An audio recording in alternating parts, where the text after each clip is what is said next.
Hi, welcome. I'm Jessie Walters with Charles Rutenberg. I'm here today to talk to you guys about the real estate market, give you some real estate updates.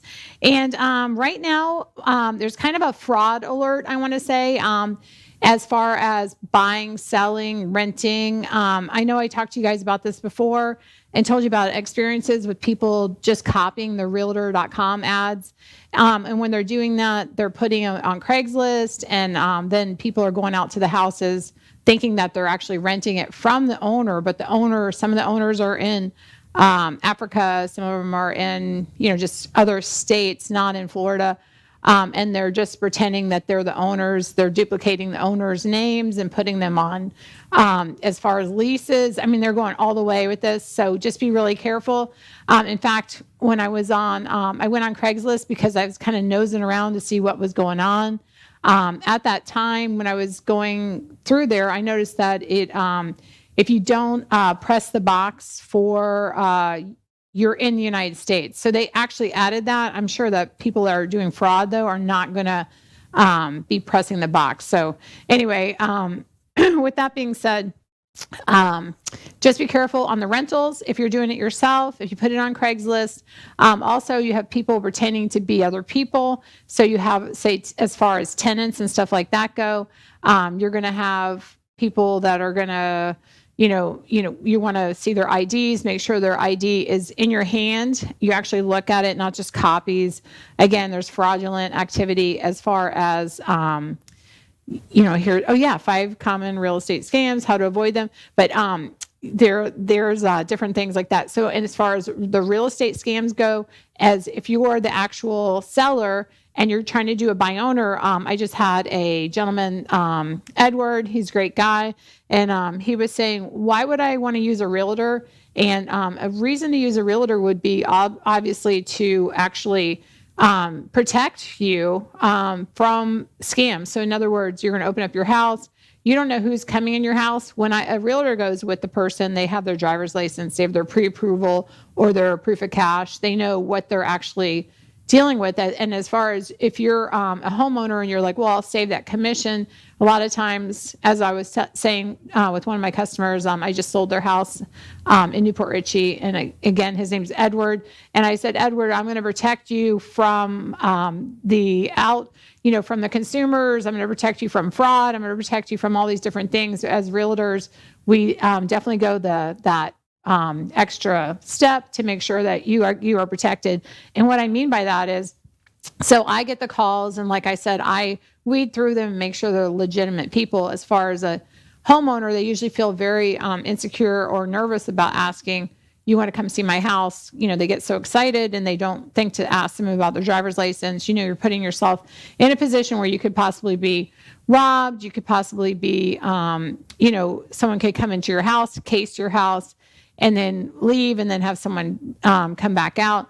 There was even in the state of Florida, appliance gentlemen who would come out to the houses and put the appliances in, and they would find out the houses were vacant, and then they would send people back in, and they would come rob the appliances out of the house. So just because sometimes, sheep in wolves clothing, or a wolf in sheep's clothing, or whatever it is, just because you feel secure, you're going through a company with different things like that. Fraud is always, now people are just lazy and want to make quick money. And I know you guys remember the story, or if you're new to the podcast, you might not remember the story, but or have heard it. But I had some lots in Fairview, in Spring Hill, and the owner actually ended up to be in another country, which is nothing wrong with that. But he actually copied the passport, and he copied a driver's license, and he made a Kuwait passport with the seller's name. And when he did it, he photoshopped it. And when he photoshopped it, he took the first Google image off of the internet. So when you pull up if you Google Kuwait driver's license, that was the picture of my supposed customer. So I just wanted to see if the driver's license looked legitimate. And when I Googled it, it was the same exact driver's license that my customer had sent me, but with a different name on it. So he photoshopped it And then he photoshopped a fake passport too, to try to sell someone's land that wasn't his. So basically, that's another scam. So they just pretend that they are the buyer, and then as soon as that wire goes out, if it's fraud, as soon as the wire goes out, that's it. You know that you're not getting that money back. So basically, you're going to have to go to the bank as soon as possible, try to get that wire to stop if you do send money to someone that's in another country. But there is a lot of escrow wire fraud. I know that there was one the other day with the scammer. And so on the wire fraud, when you're going through like a title company, you'll actually you'll have an opportunity for to wire, say, your deposit, or to wire they call it an escrow deposit for the house that you're purchasing. When you do that, you verify everything with the actual title company. When you also do that, you want to call the title company, not on the information that you receive via email. You want to Google your title company's name and get that number off the internet. Call them and say, am I corresponding with you? I just got the wire instructions. Can I verify everything with you? Even on some of them, if it's a small escrow, you can do it from your own bank account. You can send $5, make sure they got it, and then send the rest. If you go to a bank, they're going to want to see the printout of, say it's a large sum, say it's $5,000. It's going to cost you $25 for the bank to send it, but you're going to want to make sure that all those numbers that they give you are correct. So the other fraud that happened on the other coast was the buyers had sent the title company $50,000, and it ended up to be fraudulent. And how they did it, the hacker got into their email address, and when he did that, the actual he on the last one, the last, can I get the fraud? Can I get that information? He got in there and sent his information, and they sent 50,000 out. And actually ended up believe it or not, the realtor got sued on that one because she didn't react. So in other words, so say you have a customer you think is fraudulent. If I have realtors watching this, so say you have a customer, you think that the wire, they just sent it to Africa or to another country, and it was fraudulent. You need to react quickly. You need to go to the bank. You need to call the bank. You need to make sure that there's no way to get that money back, because that's very important as far as your license and stuff like that. We have errors and omissions insurance as realtors. And so with that being said, they sued them. I don't know if they got the whole 50,000 by suing the realtor, but you just need to be really careful on those where they hack into your account. So I did have one, and what it ended up to be was, so I have I'm sponsored by Delenn Gaston Mortgage Firm. Let me say that first. I did have a mortgage person before Delenn, and he would email me and stuff before I met her. And she's great. If you guys need anything for any type of loan, she can help you out. She's your girl. But anyway, I had a guy named Dave, and Dave, me and him, first name basis, obviously, and stuff like that. So how I know I was getting hacked was I got a message from Dave, and it was good afternoon. And so first of all, I was like, good afternoon from Dave. Usually Dave's like, hey, what's up? Or sometimes he doesn't even have a greeting. It's just right into the conversation, and it's not, we're professional with the emails, but he knows that I'm not showing anyone this email. So if it just says, hey, did they get that check in? I need your help, blah, blah, blah. So he just takes off running. He doesn't really put good afternoon. So it was the first red flag. I thought, wonder if that's really Dave sending me that message. So anyway, then the next message was, I'd like to know the closing date, and I'd like to know exactly this information, which I knew he had already had. So it was like, basically, if you get an email that sounds out of character for the person, you kind of know at that point that, it's not actually them. So anyway, needless to say, I called up Dave. Dave said, no, that's not me. And I said, well, not to insult you, but it sounded way too professional to be you. So he was not insulted. We laughed. And then I was like, okay, so I'm hacked on this one. So the thing is, if I get hacked, I will torment a hacker. So if you hack me, then you're in for trouble, because I will torment you for a while before letting you go. So like I was saying on the land, he had put fake name, fake pretty much fake everything on there. And so I kept saying, well, we need your wire instructions. We need this just in case my seller was an actual legit person. You don't want to go, I know this is fraud, because I thought about it the other way. What if someone copied his driver's license and put it on Google Images and he was the legit seller and the other people on the Google Images were, you know what I mean? So it was opposite. So I was like, well, I don't want to insult the seller just in case he is legit. Anyway, looking into that fraudulent thing with the land and the seller from Kuwait, the fake driver's license, fake passports, that actually, that gentleman called, there were 6 lots. They were all with the same name. He called 3 realtors. We were all under contract. And so I let all the realtors know that he was fake, that it wasn't a legit seller. And at that time, they were very disappointed. And then they didn't believe me, and they thought, I don't know, they thought I was crazy. So I actually sent them the fake driver's license and the Google Images and the fake passport, so then everything was pretty much, everybody was sad that they weren't really selling the lots, because we had a buyer who really, really wanted to buy them. With that being said, what the title company does then is looks at the actual the address that the tax bills are going to, and they send certified mail to that address to verify the owner, because that's the only way to, at that point, verify it. So anyway, so this letter goes out to Kuwait, and we never heard back from the actual owner. So, I mean, the owner could be deceased. We just don't even know. But if the owner does call, I have a buyer for all 6 lots.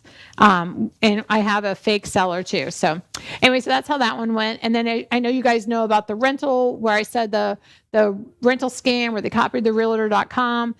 They put them on Craigslist. And if it sounds too good to be true, it probably is, that old saying.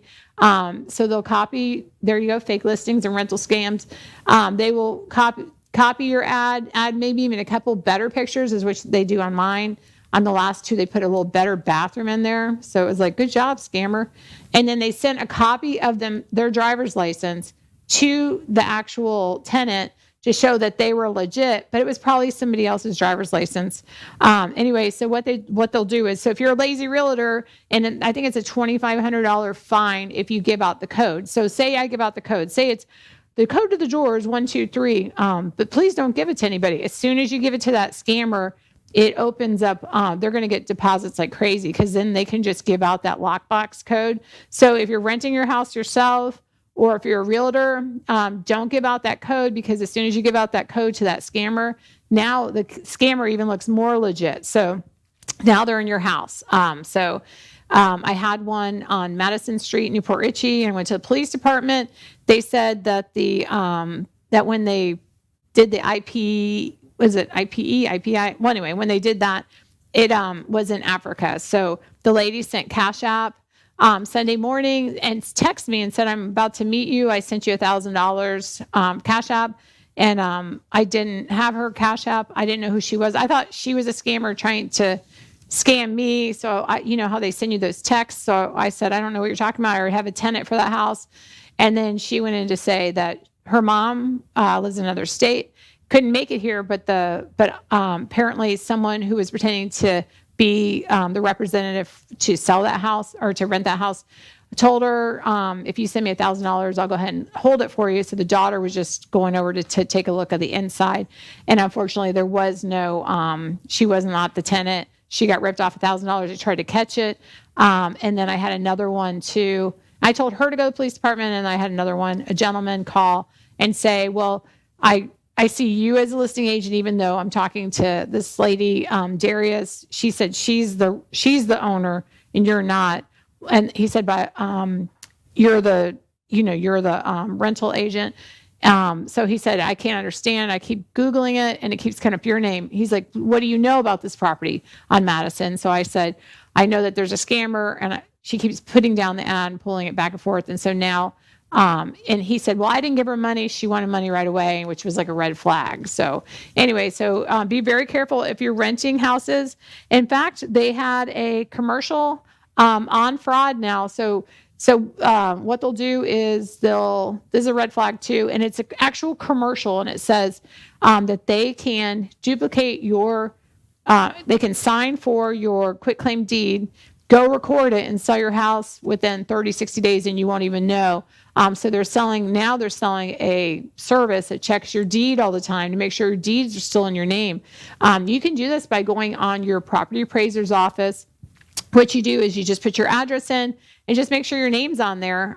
If your name is not on your deed, then you need to basically go, you're going to need most likely an attorney, but you're going to go to fraud, and then you're going to go to the sheriff's department in your county, and then they're going to tell you how to basically go through the whole fraud, FBI, all that stuff. So, but it is a scam that is very, very popular right now. Like I said, they even have a commercial where they're selling a service to make sure that you don't get scammed on that. So basically to get your deed in someone's name is a quitclaim deed. It's a piece of paper, and it's notarized, and basically they just forge your signature, go down to the county, they record it, and then they sell your property under their name. So with that one, basically there's such a big trail on that someone's going to jail on that one, but it is very popular right now.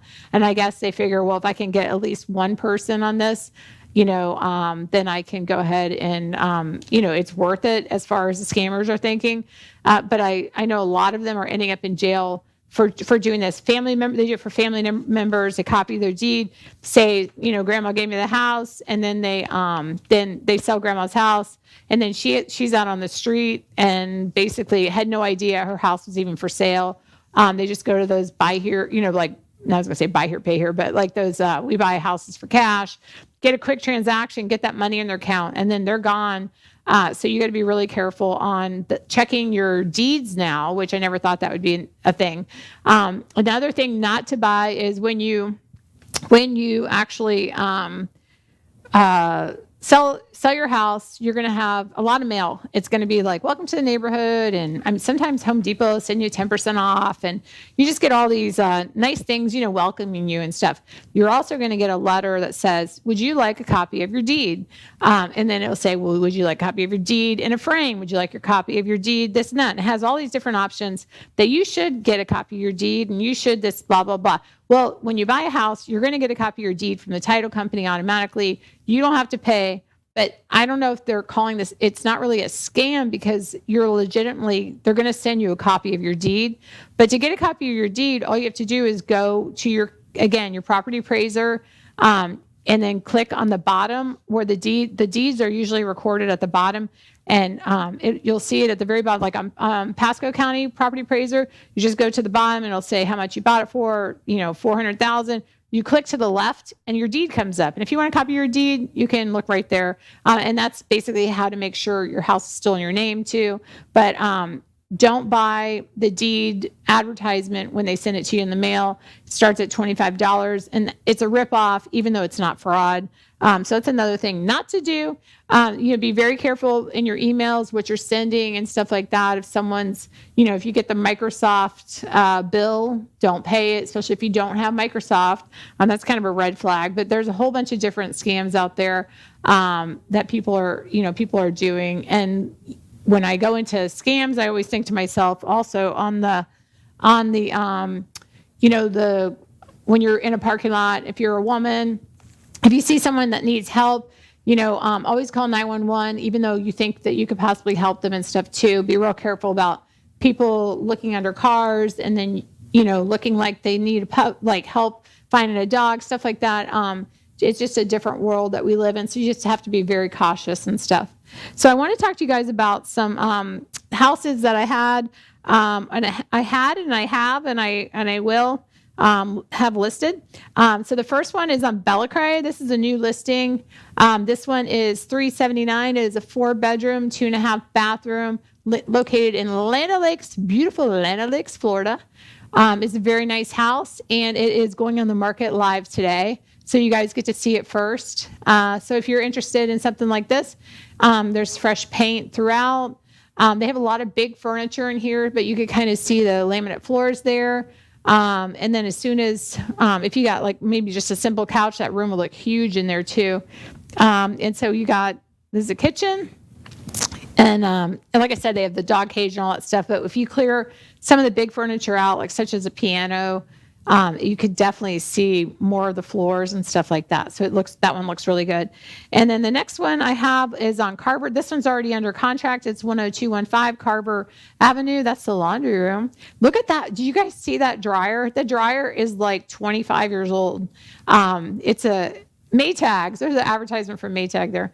The kitchen, just original kitchen and laundry room. And I think I only have, they're Red Sox fans. They have like a Red Sox bar in there. And in fact, that customer, the husband had passed away and they made a little Red Sox stadium out of matchsticks. And it's in the Red Sox Hall of Fame now. The gentleman passed away, so they put that in there. So it's pretty cool. I have La Quinta, I'm naming them. I have La Quinta, who I basically sold. I sold this on Monday. This is my customer who is very, very impressive. His name was Edward, and he was a character. He is 100 years old. Sharp as a whip, drove to the closing. I told him I'd pick him up. He said, no, thank you. He stopped at the church on the way and brought in there, and they were going to lunch. So, gosh, I hope I'm like that when I'm 100 years old. He's just sharp as a tack, just great working with him. I have a commercial listing at 9334 State Road 52 in Hudson. This is a great deal. It's the building and the actual tire shop business as well. If you want to start a business, it's $450,000. It's been reduced and it's ready to be sold. They have 2 bays, well, actually 3 bays there. One has a garage door and the other 2 bays don't. You can probably put a garage door in there pretty easy.